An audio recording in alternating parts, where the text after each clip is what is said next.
Comment apaiser la colère que l'on ressent avec le feng shui énergétique et humain? La colère, c'est un vilain mot, hein, un vilain mot mal vu, mal connoté, une émotion bien dissimulée. Voilà, on n'aime pas ça, c'est bien enfoui. Voilà. Donc, je suis Françoise Chevalier, consultante en Feng Shui, en géobiologie et en Feng Shui humain. J'ai créé la méthode Feng Shui énergétique et humain. Et aujourd'hui, je vais regarder avec vous comment vous allez pouvoir apaiser et libérer cette colère. Voilà, quelle va être notre méthode pour vous aider à le faire. Donc effectivement, la colère, c'est pas bien vu chez nous, surtout quand on regarde une vidéo comme celle-ci, parce que je suppose que vous êtes déjà en travail énergétique, en chemin spirituel, et j'ai remarqué que plus on s'élève sur le chemin spirituel, plus on bannit de notre vocabulaire le mot colère, ça n'existe plus, on ne veut plus en entendre parler parce que on a l'impression que c'est beaucoup trop bas en vibration. On ne s'autorise plus à aller regarder ce qu'est la colère. Et pourtant, vous avez le droit d'être en colère parce que vous aussi, vous avez vécu des tas de choses, voilà, des séparations, des abandons, des trahisons, je le sais parce que j'ai beaucoup de personnes en formation, j'en ai au moins 300 tous les ans, donc je sais ce qui se passe, je sais comment ça se passe. On est tous logés à la même enseigne et on a tous des émotions plus ou moins fortes, hein. Au fil du temps, ça commence à s'atténuer, mais quand même. Mais là, la colère, elle est mal vue. Souvent, on la dissimule parce qu'on la juge. On la juge en fait, on la juge la colère. On dit toujours, j'entends les personnes disent, mais je ne veux pas m'autoriser à descendre dans la colère, je ne veux pas tomber dans la colère, c'est beaucoup trop bas en vibration. Et du coup, on l'enfouit, je dis toujours, on la met au fond de sa poche, on met le mouchoir par-dessus, et qu'est-ce qui se passe?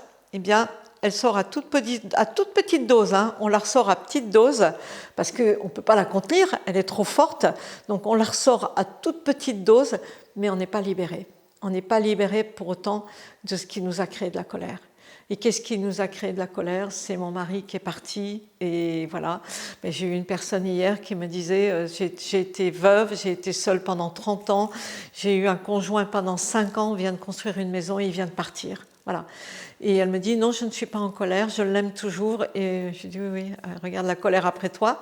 Puis après, je laisse l'autre monter derrière. Bien sûr qu'il y a de la colère, mais on ne veut pas la voir. On ne veut pas la voir parce qu'elle me dit non, je fais de la méditation tous les jours, je fais du Reiki. Mais oui, bien sûr, donc je ne m'autorise pas à descendre dans la colère. Voilà, je ne m'autorise pas à ça parce que, voilà. Mais en fait, oui, la personne est en colère parce qu'elle n'a pas été respectée, parce qu'elle n'a pas su se faire respecter, parce qu'elle a donné son pouvoir à l'autre,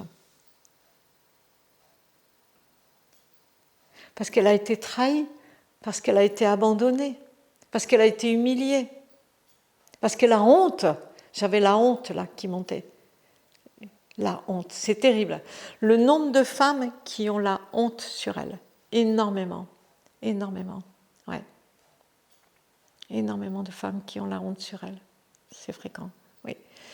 Et en fait, oui, la colère, elle existe et c'est bien de la laisser remonter, cette colère, pour pouvoir la libérer.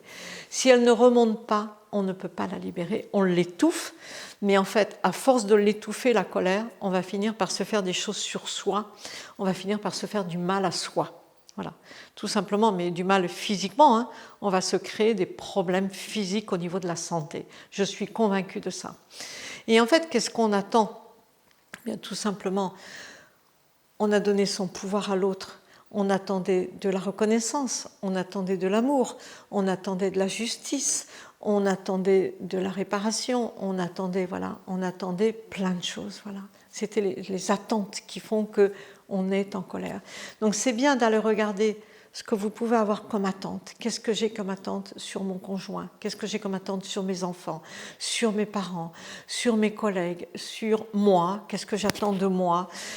Voilà, allez regarder toutes les attentes, libérez, parlez, parlez, parlez, parlez, écrivez, voilà, faites sortir les choses. Nous, on a des techniques en formation puissantes, mais c'est bien, franchement, c'est salutaire de la libérer, la colère, il ne faut pas la garder. C'est un poison à l'intérieur de soi, c'est du feu à l'intérieur de soi. C'est du feu qu'on garde à l'intérieur, il ne faut pas garder ça. Sachant qu'on est constitué d'eau principalement, si on met trop de feu à l'intérieur, on va créer un détonateur. Et le détonateur, il va travailler sur la santé. Donc, il ne faut pas faire ça. Et puis, derrière la colère, on va pouvoir apprendre à se pardonner à soi-même. Le pardon à soi-même, je dis toujours, c'est le plus beau des pardons. Mais on ne peut pas pardonner quelque chose dont on a nié l'existence.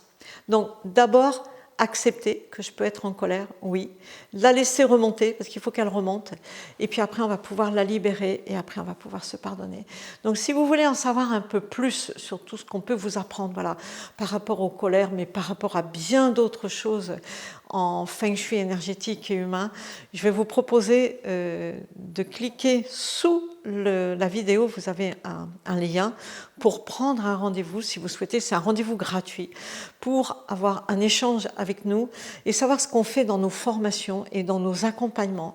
Qu'est-ce qu'on peut vous proposer si vous avez envie de faire bouger votre vie, si vous avez envie de la transformer, si vous avez envie de retrouver la joie. Parce que je peux vous dire, quand on est avec des colères comme ça enfouies, il n'y a pas la joie, elle n'est pas là. Retrouver la joie, retrouver le bien-être et voilà, se redynamiser et revivre, renaître. Voilà, renaître à son propre soi. Voilà. Mais c'est vraiment la joie le plus important. Donc, prenez ce rendez-vous, il est gratuit si vous avez envie de faire bouger quelque chose et on vous dira voilà ce qu'on peut vous proposer en formation et en accompagnement.